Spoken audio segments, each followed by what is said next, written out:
I can guarantee everyone watching this video has played with Play-Doh before. No other toy can bring us back to our childhood like Play-Doh can. The sound of the can opening, the smell of it, the feeling of it, and even the salty taste of Play-Doh instantly brings us back to our pre-adult lives. More than 700 million pounds of this stuff has been sold since it was created.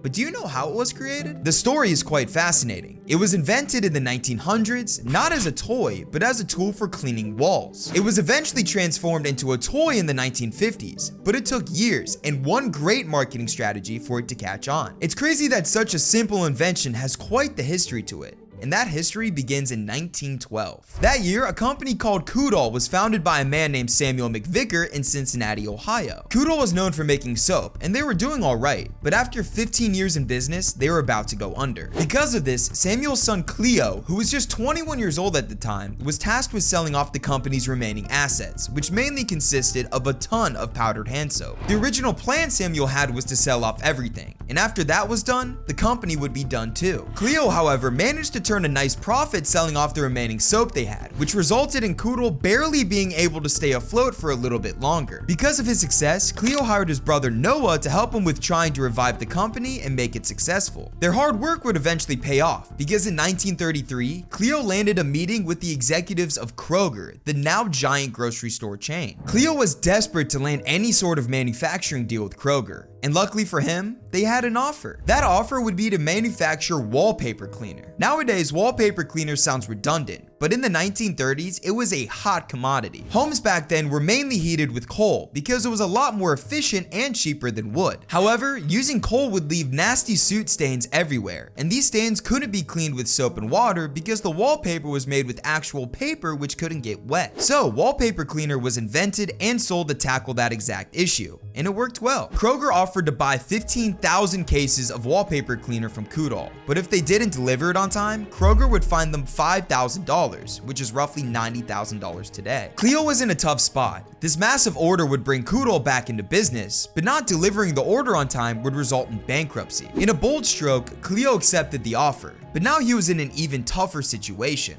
Why? Because Cleo had never made wallpaper cleaner in his entire life. With their whole business at stake, Cleo and Noah put on their thinking caps and got to work inventing a wallpaper cleaner similar to the ones already on the market. And in a stroke of luck, Noah eventually came up with a unique recipe for a brand new wallpaper cleaner for Kroger. And better yet, his wallpaper cleaner was actually better than everyone else's. His product was a non-toxic, malleable clay-like compound made from salt, water, and flour. It didn't contain any toxic chemicals, it could be reused, and better yet, it didn't stain wallpaper. The two brothers were able to deliver Kroger's order on time, and Kroger loved their new invention. Between the 30s and 40s, they ordered so much wallpaper cleaner from them that Kutol had become the largest wallpaper cleaner manufacturer in the world. Cleo and Noah's new product would keep Kutol alive and profitable for another 20 years. But during the 1950s, their fortunes began to change. By the early 1950s, sales of Kutol's wallpaper cleaner began to plummet. There were two reasons this was happening. Firstly, many families started converting the fuel for their home furnaces from coal to oil, gas, or electricity. These new forms of fuel didn't produce any of the soot residues that Kutol's cleaner was used for, so their products started to become useless. Secondly, wallpaper received an upgrade as well. Instead of using actual paper, vinyl wallpaper began to become mainstream. This type of wallpaper could be cleaned with nothing but soap and water, so the McVicker's product was now virtually obsolete. And to make matters worse, Cleo McVicker died in a freak plane accident during these troubling times for the company. Following Cleo's death, his son Joseph and his son-in-law Bill Rodenbaugh took over the business and faced the near impossible challenge of keeping the company going with a useless product. The fate of Kutol was now in the hands of these two men. But thanks to a nursery school class, things were about to get a whole lot better. That nursery school class was taught by Joseph's sister-in-law, Kay Zufall. In the winter of 1954, Kay planned to make Christmas ornaments with her students. Most teachers would use modeling clay, but she wanted to find an alternative to using clay because clay was messy and difficult to work with for young hands. After doing some research, she eventually found an article in a magazine about using wallpaper cleaner to make holiday decorations. She thought that would do the trick, so she went out to her local hardware store to find a tub of Kutol wallpaper cleaner. She knew from Joseph that Kutol's cleaner was non-toxic, so it would be perfect for the kids. However, it was hard for her to find some as production of their wallpaper cleaner was scaled back tremendously.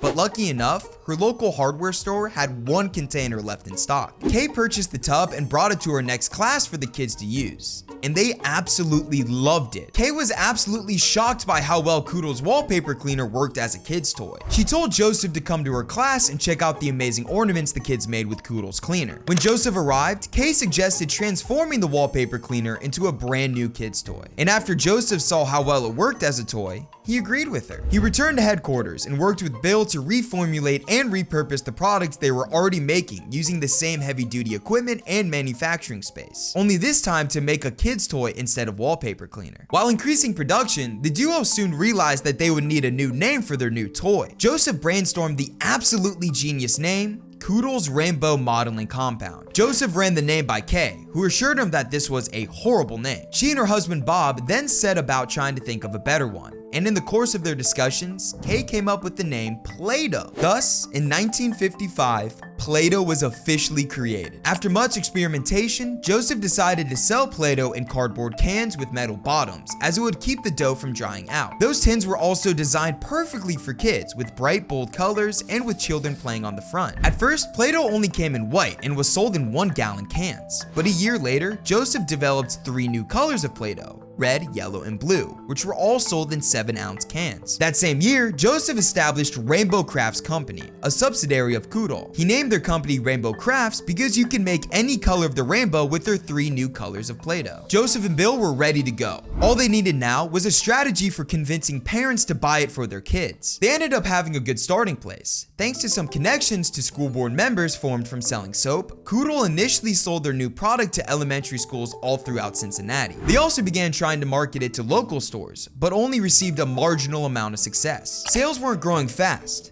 That is, until Joseph and Bill demonstrated Play-Doh to the famous department store Woodward and Lothrop in Washington, D.C. The owners loved Play-Doh and eventually became Play-Doh's first big client. After landing their products in Woodward and Lothrop, Play-Doh caught on like wildfire. Teachers and kids alike started to discover Play-Doh, which eventually led to a massive increase in sales. The first ever Macy's in New York and the first ever Marshall Fields in Chicago witnessed the craze and wanted a piece of the action, thus becoming Play-Doh's 2 newest big clients. While at this point Play-Doh had saved Kutol, they didn't have enough revenue coming in from major advertising. Without getting worldwide attention, Play-Doh seemed to be destined for very slow growth, at least until 1958, when Joseph managed to talk his way into a massive audience with Bob Keeshan, better known as Captain Kangaroo. Bob Keeshan was the main actor on the wildly popular kids show Captain Kangaroo. The show started in 1955, but by 1958, it was the go-to show for kids across America. Joseph knew that Play-Doh would be a global phenomenon if he could get Bob to use Play-Doh on his show. Joseph managed to get in touch with Bob, and he showed him Play-Doh and demonstrated how fun it would be for kids. Joseph also mentioned to him that Kutol had no money for a national advertising campaign, nor money to have the product put on the show.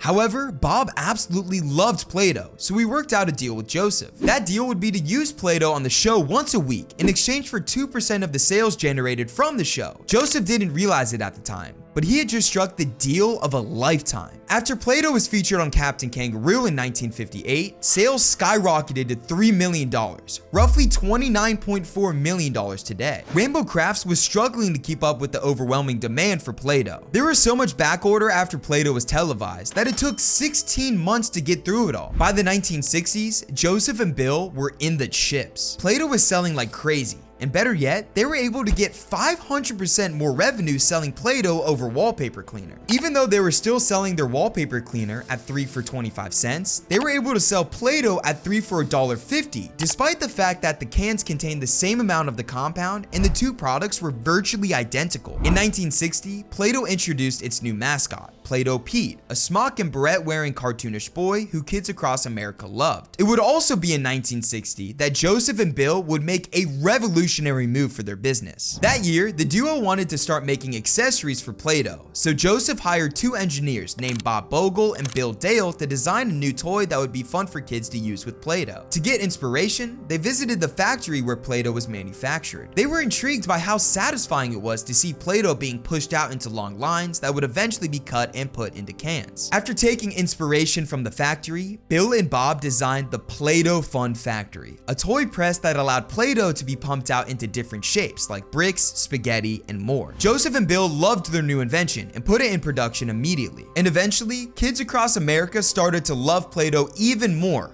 all thanks to the Fun Factory. By 1964, Play-Doh was selling internationally in England, France, and Italy, and Rainbow Crafts was shipping more than 1 million cans of Play-Doh per year. At this time, General Mills was interested in buying the Play-Doh brand from Joseph and Bill. General Mills offered $3 million, which once again is roughly $29 million today, and the two men accepted the deal, but would still work for the brand. From there on out, General Mills put Play-Doh under their Kenner brand name, a toy company they acquired who's known today for creating toys for Star Wars, Jurassic Park, and Batman. The success of Play-Doh continued for decades, and by 1991, Hasbro bought the Play-Doh brand from General Mills for an undisclosed amount. And to this day, Play-Doh is still the wildly popular toy that it was in the 50s. It's available in 80 countries, and Hasbro produces over 500 million cans of Play-Doh each year.